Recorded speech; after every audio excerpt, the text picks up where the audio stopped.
அனைவருக்கும் வணக்கம் நண்பர்களே. முருகப்பெருமானுடைய 6 படைகளில் அருள்பாலிக்கக்கூடிய தலங்கள்லையும் பார்த்திங்கன்னா சிறப்பான ஒரு முருகன் ஆலயம்னா அது சிவன்மலை கோவிலுங்க. இந்த கோவிலுடைய தனிச்சிறப்பு என்னென்னா, இங்கு முருகப்பெருமான் பார்த்திங்கன்னா தங்களுடைய பக்தர் கனவுல தோன்றி குறிப்பிட்ட பொருள் உணர்த்துவார். அருள் வந்த நபரோ அந்த பொருள் பற்றி நிர்வாகத்துடன் சொல்லுவாங்க. பின்னர் பார்த்தீங்கன்னா அந்த பொருளுக்கு சிறப்பு அபிஷேக அலங்காரம் செய்யப்படுதுங்க. இந்த பொருளால் பார்த்தீங்கன்னா இதுவரையுமே பல்வேறு மாற்றங்களும் அதிசயங்களும் நிகழ்ந்திருக்கு. அந்த வகையில் தற்போது பார்த்தீங்கன்னா இந்த ஆண்டவன் உத்தரவு பெட்டியில் என்ன பொருள் மாற்றப்பட்டிருக்கு, இதனால் வருகின்ற 2024 என்ன மாதிரியான விஷயங்களை நாம் எதிர்பார்க்கலான்னு தெரிஞ்சுக்கலாங்க. இந்த வீடியோ ரொம்ப பயனுள்ளதாக இருக்கும். மேலும் நீங்கள் புதியவராக இருந்தீங்கன்னா மறக்காமல் மேல் இருக்க பைமே சேனலை சப்ஸ்கிரைப் பண்ணிவிட்டு கூடவே இருக்க பெல் பட்டனை கிளிக் பண்ணிக்கோங்க. உங்களுக்கு முருகப்பெருமான் பிடிக்கும்னா ஓ முருகா போற்றி எனும் மந்திரத்தை கமெண்ட் பாக்ஸில் முறை பதிவிடுங்க. மேலும் உங்கள் வாழ்க்கையில் சில பிரச்சனையாகவே இருக்கா, குடும்பத்தில் நிம்மதி இல்லாத சூழ்நிலை இருக்கா, இது ஜாதகத்தில் இருக்கக்கூடிய பிரச்சனையாக கூட இருக்கலாம். அப்படிப்பட்ட பிரச்சனைக்கு சரியான ஒரு பரிகாரத்தை பெற்றுக்கொள்ள நீங்கள் நினைத்தா வீடியோவில் டிஸ்கிரிப்ஷனில் நம்பர் கொடுத்துருப்போம். அந்த நம்பருக்கு நீங்கள் கால் பண்ணி தெரிஞ்சுக்கலாம். வாங்க நண்பர்களே, வீடியோக்குள்ளே போகலாம். திருப்பூர் மாவட்டத்தில் தாங்க காங்கேயத்துக்கு அருகில் இருக்கக்கூடிய சிவன்மலையில் அமைந்துள்ளது அருணகிரிநாதரால் திருப்புகழில் பாடப்பெற்ற பெருமை கொண்ட தலம்னா முருகன் கோவிலுங்க. இங்கு தலை இறைவனாக சுப்பிரமணிய சுவாமியும் தலை விரைவியாக வள்ளி தெய்வானியும் காட்சியளிப்பாங்க. தலை விருச்சம் தோரோட்டி மரங்க, தல தீர்த்தம் காசி தீர்த்தம் திருவிழாக்களில் சித்திர பௌர்ணமி, வைகாசி விசாகா, மாசிமக, பங்குனி உத்திரம் சிறப்பாக கொண்டாடப்படுதுங்க. பொதுவாகவே ஒரு நிகழ்வு குறித்து உலக அறிய முன்னாடியே சொல்லக்கூடிய ஒரு சக்தி வாய்ந்த மலைக்கோவில்னா இது முருகப்பெருமானுடைய சிவன்மலை கோவில் மட்டும்தாங்க. சிந்தையடைக்கி சும்மா இருப்பது திறன் அரிதுன்னு சொல்லுவாங்க. பஞ்சபூதங்களுடைய சக்தியை உணர்ந்து சித்தத்தை அடக்கி செயற்கையென செய்து வென்றவங்களை தான் நாம் சித்தர்னு சொல்வோம். அந்த வகையை சேர்ந்தவர்களில் ஒருவர் தாங்க சிவவாக்கிய சித்தருமே. பூஜித்த மலை சிவன் மலைங்க. இங்கு பார்த்தீங்கன்னா எங்குமே வளம் பொங்கக்கூடிய கொங்கு நாட்டின் சிங்க நகரமாக இருக்கக்கூடிய காங்கேயத்துக்கு அருகில் காங்கேயன் திருப்பூர் நெடுஞ்சாலையிலிருந்து சுமார் பார்த்தீங்கன்னா 4 கிலோமீட்டர் தொலைவில் இந்த சிவன்மலை அமைந்திருக்கு. இங்கு மலை மீது கோவில் கொண்டு அருள்பாலிக்கக்கூடிய சுப்பிரமணிய சுவாமி திருக்கோவில் பார்த்தீங்கன்னா கடந்த பல வருடங்களுக்கு முன்னாடியே இங்கு பாட்டாளி மலைன்னு சொல்லியிருக்காங்க. பின்னர் தான் இங்கு வந்து சித்த சிவவாக்கியருமே முன்னின்று முயன்று சான்றோருடைய பெருந்துணையோடு பக்தர்களுடைய ஒத்துழைப்பால் பல திருப்பணிகளை செய்திருக்காரு. அது முதலே இந்த மலை சிவன்மலைன்னு பெயர் வந்திருக்குங்க. மேலும் அந்த காலத்தில் இந்த மலையை சுற்றி பார்த்தீங்கன்னா பசுக்கள் சூழ்ந்து மேய்ந்து வர ரொம்பவே வளம் நிறைந்திருக்கு. பொதுவாக பசுக்களை சேன்னு தமிழில் சொல்லுவான். இதனால் சிவனின் செய்யான குகன் வந்து அமர்ந்து அருள்பாலிக்கக்கூடிய தலமாக இருந்ததால் சேமலைன்னு பின்னால் சிவன்மலை மாறியதாகவும் சொல்லுவாங்க. இந்த மலையினுடைய சிறப்பு என்னன்னு தெரிஞ்சுக்கலாங்க. இங்கே பார்த்தீங்கன்னா சாமி கும்பிட வந்த ஈரோட்டை சேர்ந்த பிரமுகராக இருக்கக்கூடிய ராஜேஷ் என்பவரோட பேச்சு கொடுத்த போது அவர் என்ன சொல்லியிருக்காருன்னா, சிவன்மலை முருகப்பெருமான் சிறந்த திருத்தலங்களில் இதுவும் ஒன்று. இங்கு கொங்கு நாட்டில் புகழ்பெற்ற தலங்களில் இதுவும் ஒன்றாக இருக்குது. இங்குள்ள முருகன் சக்தி வாய்ந்த தெய்வம்னே தான் தெரிவிக்க விரும்புவதை பக்தர் கனவுல வந்து தான் சொல்லி கட்டளையிட்டு பின் நடப்பதையே முன்கூட்டியே தெரிவிக்கக்கூடிய அபூர்வ சக்தி நிறைந்த கோவில்னு சொல்லியிருக்காரு. இங்கு கடந்த சில வருடங்களுக்கு முன்னாடி பார்த்தீங்கன்னா கோயில் பெட்டியில் செம்பில் தண்ணீர் வைக்க உத்தரவு வந்துச்சு. இதனால் நாட்டில் என்ன நடக்க போகுதுன்னு அதை பற்றி அப்போது யாருக்கும் தெரியலைங்க.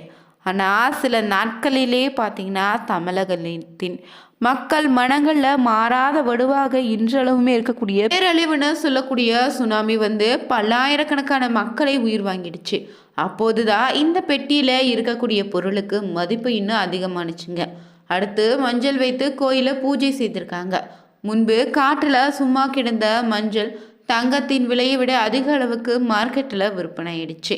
அப்போது விண்ணை முட்டு அளவு உயர்ந்த விலை இப்போது வரை பார்த்தீங்கன்னா பழைய நிலைக்கு திரும்பலன்னே சொல்லலாம். அடுத்ததாக பார்த்தீங்கன்னா கரூரை சேர்ந்த தேமுக முன்னாள் மாவட்ட தலைவராக இருந்தவர் தான் விஸ்வநாதர். அவர் என்ன சொல்லியிருக்காருன்னா, நான் இந்த கோவிலுடைய மகிமை தெரிந்து அடிக்கடி வந்து சாமி தரிசனம் செய்துட்டு போவேன். இங்கே வந்துட்டு போனவே ஒரு நல்ல மாற்றம் நிச்சயம் உண்டு. இது கோவிலில் சக்தி அபூர்வமானதுன்னு சொல்லியிருக்காரு. முன்பு ஒரு பக்தர் கனவுல மண் வைத்து பூஜை செய்ய உத்தரவானுச்சு. அது முதலே இந்த பகுதியை சுற்றி நிலத்தின் மதிப்பு கன்னா பின்னான்னு உயர்ந்ததுதான். அவ்வளவு ஏன் தமிழகத்தில் பல இடங்களும் அதே நிலைதாங்க. இப்போது கூட சாமானிய மக்களால் நிலை வாங்குவது மிகப்பெரிய விஷயமாக தாங்க இருக்குங்க. அதே போல் பார்த்தீங்கன்னா மற்றொரு பக்தர் கனவுல 500 ரூபாய் பணம் வைக்க சொல்லி உத்தரவு வந்திருக்கு. அதன் பின்பு பார்த்தீங்கன்னா மக்கள் மத்தியில் 10, 20, 50 ரூபாய்க்கு மதிப்பு குறைந்து போயிருக்கு. 100 ரூபாய்க்கு கூட மதிப்பு இல்லைன்னே சொல்லலாங்க. தற்போது 500 ரூபாய் சரளமாக எல்லோருடைய கைகளும் புழக்கத்தில் இருக்கு. இது முருகனுடைய அருள்னு கூட நம்ம சொல்லலாம். அதே போல் கடந்த சில வருடங்களுக்கு முன்னாடி தான் இங்கே ஒரு பக்தர் கனவுல அரை பவுன் தங்கத்தை வைக்க பூஜை செய்யப்பட்டிருக்கு. சாமிக்கு கூட தங்கத்தின் மீது காதலான்னு நினைத்து கொண்டு இருந்த நிலையில் சில நாட்களையே அதன் உண்மை நிலவரம் உலகிற்கு தெரிய வர ஆரம்பிச்சு. அது என்னன்னு பார்த்தீங்கன்னா தங்கத்தின் விலை தாறுமாறாக உயர்ந்தது. அப்போது நாங்கள் பெண்ணே பெற்றவங்க முருகா இது என்ன சோதனைனே குரலை உயர்த்துவாங்க. இப்போது வரை முருகா நீ தான் எங்கள் பெண்ணை வரை சேர்க்கணும்னு பிரார்த்தனை செய்துட்டு இருக்காங்க. இந்த நாள் ஏறிய விலை இந்த நாள் வரை மட்டும் குறைவே இல்லைங்க. இன்னும் தங்கத்தின் விலை அதிகரித்துட்டே தாங்க செல்லுது. இப்படி இருக்கையில் மற்றொரு பக்தர் கனவுல முருகப்பெருமானும் தேங்காய் வைக்க சொல்லி உத்தரவிட்டிருக்காரு. அதே போல் தேங்காய் வைத்து பூஜையும் நடத்திருக்காங்க. அப்போது தான் தேங்காய் விலையும் கூட அதிகரித்ததுன்னு சொல்கிறாங்க. கொப்பரை தேங்காய்க்கு கூட ஒரு பார்த்தீங்கன்னா மவுஸ் வந்துடுச்சுங்க. கொப்பரை தேங்காய் ஊழல் வரை பார்த்தீங்கன்னா தற்போது சென்று நின்று இருக்குதுன்னே சொல்லலாங்க. இதே போல் பார்த்தீங்கன்னா திருப்பூரை சேர்ந்த கோடீஸ்வரன் என்ற பக்தர் கனவுல தோன்றி பச்சரிசி வைக்க சொல்லி உத்தரவானுச்சு.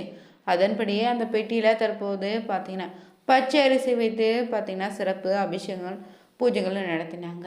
அதற்கு அப்புறமாக பார்த்தீங்கன்னா கடைசியாக இந்த ஆண்டவன் உத்தரவு பெட்டியில் கடல் நீர் வைக்க சொல்லி உத்தரவானுச்சு. அதற்கு பார்த்தீங்கன்னா சிறப்பு அபிஷேகங்கள் நடத்தப்பட்டு பின்னர் பெட்டியில் வைக்கப்பட்டிருக்கேன். தொடர்ந்து அதே பொருள் தாங்க கண்ணாடி பிழைக்குள்ளே இருக்கு. இதனால் ஏற்படக்கூடியது நல்ல விஷயமா இல்லை ஆபத்து ஏற்படுத்தக்கூடிய விஷயமானு நம்ம காத்திருந்து தாங்க பார்க்க முடியும். மேலும் இங்கு பார்த்தீங்கன்னா கடவுள் கனவுல சொல்லுகின்ற அந்த பொருளை அந்த பெட்டியில் எப்போது வைப்பாங்கன்னு கேட்டிங்கன்னா காங்கேயத்துக்கு அருகில் இருக்கக்கூடிய திருப்பூர், வெள்ளக்கோயில், தெல்லிமண்டை, பரமத்தி, பல்லடம், கோவை பல சுற்றுப்புற கிராமங்கள் இருக்கக்கூடிய தன்னுடைய பக்தர் கனவுல தான் முருகப்பெருமான் பெட்டியில் வைக்க வேண்டிய பொருள் பற்றி சொல்வாராம். மறுநாளும் பார்த்தீங்கன்னா அருள் வந்த நிலையில் அந்த நபரே தனது கனவுல சுவாமி தோன்றி சொன்னது குறித்து கோவில் நிர்வாகத்திடம் சொல்லுவாங்க. அவர் சொன்னது உண்மைதானா என தெரிந்து கொள்ள பார்த்தீங்கன்னா கோயில் நிர்வாகிகளுமே பூக்களை பொட்டணத்தில் வைத்து அதை சாமி முன்பு போட்டு பூசைன்னு கேட்பாங்க. அதில் பார்த்தீங்கன்னா முதல் எடுப்பிலே வெள்ளைப்பூ வந்தால் முருகன் கனவுல தோன்றி கூறியது உண்மைதான்னு எடுத்துட்டு அந்த பொருளுக்கு சிறப்பு பூஜைகள் செய்து அந்த பெட்டியில் வச்சிடுவாங்க. கூடவே அருள் சொன்னவருடைய பெயர், அவர் ஊர், தேதின்னு அனைத்துமே பார்த்தீங்கன்னா அந்த பெட்டிக்குள்ள கீழே குறிப்பிட்டு வச்சிருவாங்க. சிவன் பார்த்தீங்கன்னா திரிபுரத்தை அழிக்க மேருமலையை வில்லாக பயன்படுத்திய போது அதிலிருந்து சிதறிய ஒரு சிறு பகுதியை சிவன்மலைன்னு கூட சொல்றாங்க. பார்வதி அகத்தியர் சிவனை நோக்கி தவம் செய்த தலன்னு சொல்லப்படுதுங்க.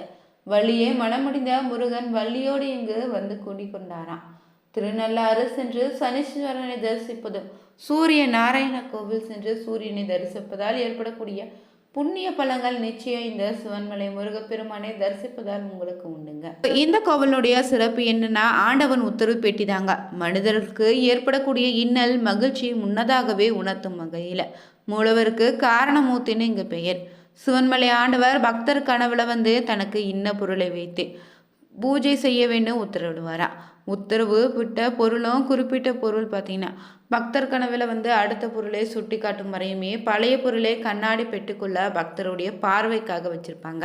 அதன்படி பார்த்தீங்கன்னா இறுதியாக இந்த பேழைக்குள்ள கடல் நீர் உப்பு வைத்திருக்குங்க. இதனால் ஏற்படக்கூடிய நல்ல விஷயங்களை காத்திருந்து தான் தெரிஞ்சுக்கணும். இந்த தளத்தை சென்று பிரார்த்தனை செய்தாலே திருமண தடை, குழந்தை பாக்கியம், தொழில மேன்மை, நோய் பாதிப்புன்னு அத்தனை பிரச்சனைகளையும் தீர்க்கும்னு சொல்லப்படுதுங்க. இந்த கோவில் பற்றி சில சுவாரஸ்யமான பதிவுகளை தெரிஞ்சுக்கொண்டோம். மேலும் உங்களுக்கு இருக்கக்கூடிய பிரச்சனை சரியாக வேணும்னு நினைச்சிங்கன்னா முருகப்பெருமானை நினைத்து செவ்வாய்க்கிழமை நாள் நெய் தீபம் ஏற்றி மனதார முருகனுடைய மந்திரத்தை சொல்லி வழிபட்டால் நிச்சயம் உங்களுடைய பிரார்த்தனை நிறைவேறுங்க. வீடியோ பிடிச்சிருந்தா லைக் பண்ணுங்கள், ஷேர் பண்ணுங்கள், கமெண்ட் பண்ணுங்கள். மறக்காமல் சேனலை சப்ஸ்கிரைப் பண்ணிக்கோங்க. தேங்க்யூ.